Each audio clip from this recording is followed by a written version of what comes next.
Hello, wahai orang yang dah tahu tentang The Boys. Hari ni saya nak buat video tentang drama series dengan Gen V. So kalau sebut kejap saya tengok. Kita akan disajikan terlebih dahulu spin-off series apa tah? Gen V. Gen V, betul lah. Gen V ni nama dia macam kumpulan nama Korea dah. Ya, bezanya ini nama tercair yang digunakan untuk dapat kekuatan super, untuk manusia super dalam ceritanya. Ya, dalam cerita ni mereka semua dapat kekuatan super daripada cendawan V tu. Ya, Shang V, Jin V. Lebih kepada nama kumpulan artis Korea lah. Macam The Boy, ada nama tim nama The Boy juga. Jadi kita dah tahu, ya, itu biasa-biasa saja. Orang letak nama komik biasa-biasa saja. Yang dia tiru semua kereta superhero daripada Marvel yang DC. Ya, tapi yang ni bukan macam Marvel dengan DC, lebih kepada X-Men. Ya, Gen V ni lebih kepada sekolah asrama, remaja. Ya, hero-heronya tetap daripada komik The Boys, di mana karakternya diambil daripada komik The Boys. Mungkin sebab mereka rasa The Boys ni banyak sangat karakter yang bagus-bagus, harus dibuat cerita solo masing-masing macam Marvel dengan DC tu. Ya, Marvel DC ada cerita solo masing-masing, jadi mereka pun buat Van V. Ya, biarlah Gen V ke cendawan V ke apa, mereka ni buat drama ni pun untuk bersaing dengan drama X-Men. Ya, yang juga mereka buat cerita ni untuk asingkan karakter sampingan yang tak popular kot. Maklumlah, karakter tak popular The Boys dah popular sangat, jadi mereka ambil karakter The Boys yang tidak popular dalam drama ni. Ya, mulanya saya nak bahas satu-satu karakternya, tapi bertaruhlah sebabkan tak banyak orang bahas karakter-karakter drama ni, komik-komik dia dengan dia, jadi saya tak tahulah sangat. Okey, siapa yang lebih tahu sila komen. Ya, sebab apa? Sebab ya, saya memang tak tahu sangat tentang karakter-karakter The Boys yang tahu Gen V ni. Ya, saya tahu ada nama kumpulan Korea yang sama nama. Ya, kumpulan Korea yang namanya sama. Itu biasa saja. Juga itu biasa-biasa saja. Jadi untuk tu, siapa yang lebih tahu sila komen ya. Okey. Jadi untuk Gen V ni lebih kepada asrama remaja. Ya, cerita remaja sekolah lah. Ya, macam X-Men, tapi malangnya ini lebih fokus kepada sekolah daripada pertarungan. Ya, macam kita tahu, ini macam sekolah untuk populariti lah.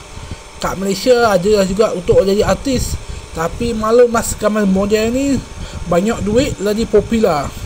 Oh ya, siapa tengok The Boys yang keempat, ada karakter yang diambil dari komik yang macam Iron Man, tapi malangnya suit polis saja tidak ada.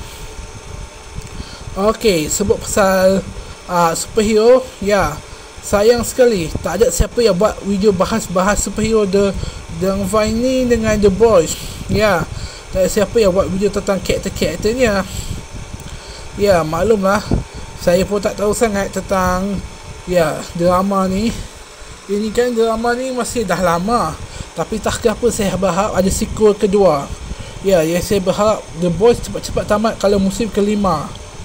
Itu bukan tanpa alasan. Itu sebab saya rasa karakter dia terlalu tua, yang rasanya boleh diganti. Sebab pelakonnya macam kita tahu memang orang Amerika lah yang tidak popular. Ya, Amerika tu negara yang besar, bukan macam Jepun, negara yang kecil. Jadi kalau kita tengok pelakon yang banyak, memang tak asing lah. Kecuali kalau pelakon dekat Jepun tu, tengok filem Kamen Rider, ya agak asing lah. Pelakon lain tiba-tiba banyak, sepelik. Jumlah penduduk mereka sedikit, tapi pelakonnya banyak. Ya, tapi kat Amerika ni lain lah, jumlah penduduk mereka banyak, jadi tak heran lah ada artis baru, artis lama kembali. Ya, itu biasa-biasa je. Sampai banyak lah yang cuba untuk jatuhkan artis ni dengan cuba sabotas ke, meninggal dunia ke, atau rosakkan wajah. Itu hal yang biasa. Piramli dulu pun wajah dia pernah cuba nak dirosakkan supaya dapat populariti. Ya, macam tu lah katanya. Jadi untuk itu, untuk Sinawa, untuk cerita drama sekolah The V ni, saya tak tahulah untuk apa. Mungkin untuk ceritakan reality kot, untuk di mana artis-artis akan diburukkan nama untuk populariti artis lain. Ya, itu hal yang biasalah untuk reality ni. Ya, macam kita tahu, manusia super kat sini tak macam superhero atau pahlawan atau pendekar, lebih kepada manusia kejar populariti. Jadi ni sama saja, kalau tak popular, tak ada handphone, tak ada apa, jadi memang tak akan diapai apa-apa. Ya, kalau tak apa beli handphone, anda boleh kutip handphone tepi jalan, maklumlah. Anda boleh ya, itu benda biasa je. Kat Semak ada banyak handphone yang terbuang, tak tahulah kenapa. Mungkin sebab banyak sangat orang kaya sombong kot, jadi mereka buang biar orang miskin lain ambil. Biasa-biasa je. Jadi untuk tu, pastikan anda belajar dari kesiapan. Jangan hilangkan handphone anda, ataupun kalau anda nak buang, buanglah betul-betul kat tempat yang betul. Tak kenapa saya teringat dengan drama tu. Ada pengemis kata, "Kak, tolong kak, saya setahun tak minum Starbucks." Padahal Starbucks tu minum tempat orang kaya je.